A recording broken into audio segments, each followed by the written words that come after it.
Today is a sea day. We woke up, had some breakfast. Everybody's kind of out and about doing their own thing. Some people are playing bingo, some people are out on the sun deck. But I thought that this is a great time for me to do an in-depth room tour. So we're staying in the two-bedroom villa in Norwegian's Haven. So there's two couples that are in this room. So there's myself and my wife and our friends Eric and Alicia. And I think the two-bedroom villa is is a really good option if you're traveling with friends.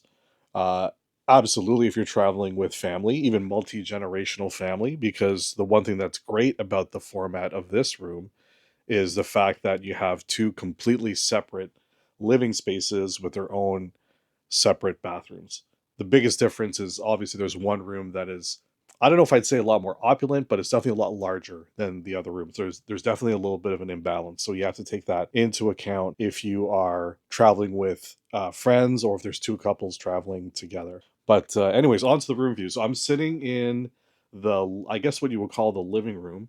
And this room shape is definitely different than a typical cruise ship stateroom. I would say that this room is about the size of two normal cruise staterooms put together. But where I see Norwegian put a lot of extra thought into the room design is they definitely added a lot more balcony space, and they gave both bedrooms a full bathroom, which I think, after cruising so many years, I think it's actually a really good balance. You really don't spend a lot of time in your stateroom. This room sleeps up to six people, and this couch right here that I'm sitting on right now actually folds out into a full-size bed. So I think technically you could fit three couples if you wanted to, but obviously whoever's out in this area doesn't have a lot of privacy, and they don't have their own bathroom. So that's really the things that you have to consider. Finishes are really nice. It's really, really modern. Over here is the wall to the second bedroom, and there's frosted glass. And what we found out yesterday is there's actually a curtain that's in between the two panes of glass where you could literally black out. You can black out this glass wall, so it's not completely see through. If there's some romantic activity going on, you're definitely not going to see it. But let me take you around. I'll show you some other parts of the room, but I think it works really, really great for two couples.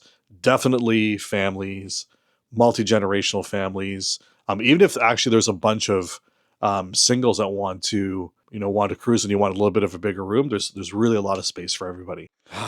All right, so this is the master bedroom. See that this bed is an actual true king size bed, which is, I think, unique in the cruising industry. Below the bed, there are drawers on the left and right side, about the size of 2.5 shoe boxes, so just enough to kind of throw some random things in there. And then near the end of the bed are two passageways or two storage compartments where we decided to put our unused luggage under there. There's a huge, looks like at least a 40 some inch screen TV across from us. And on the left and right side of each bed are electrical outlets, USB outlets, lamps, a little bit of storage. The bed's super comfortable. The room is a really, really good size.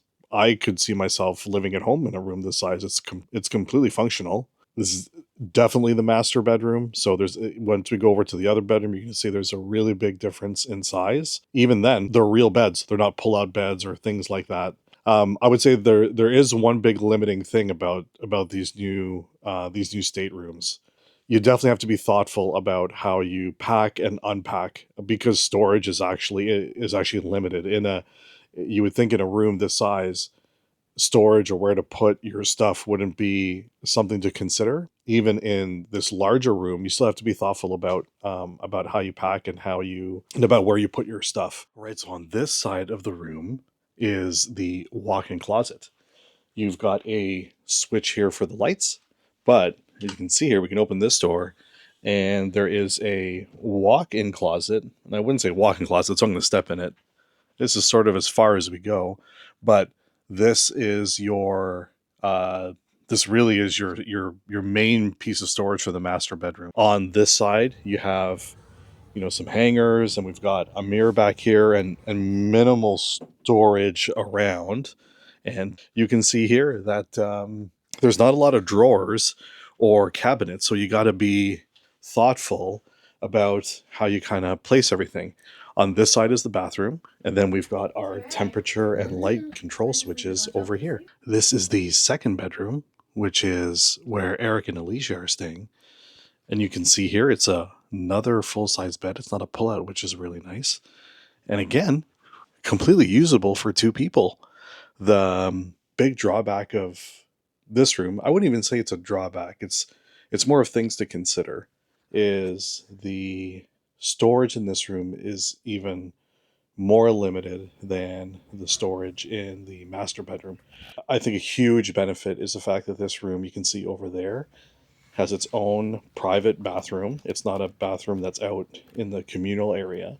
Night table space on both sides of the bed. Under the bed, it's the same format. It's got a place for luggage on the foot of the bed, and then drawers on the left and right side. And then a closet just over here to the right, which is, I'd say it's about 1/4 the size of the main closet in the main bedroom. So again, you just have to be thoughtful about how you pack and how you unpack. It's a really comfortable bed, just as comfortable as the other bed, and it's very private, which I really really like. Sorry guys, I kind of slept in your bed.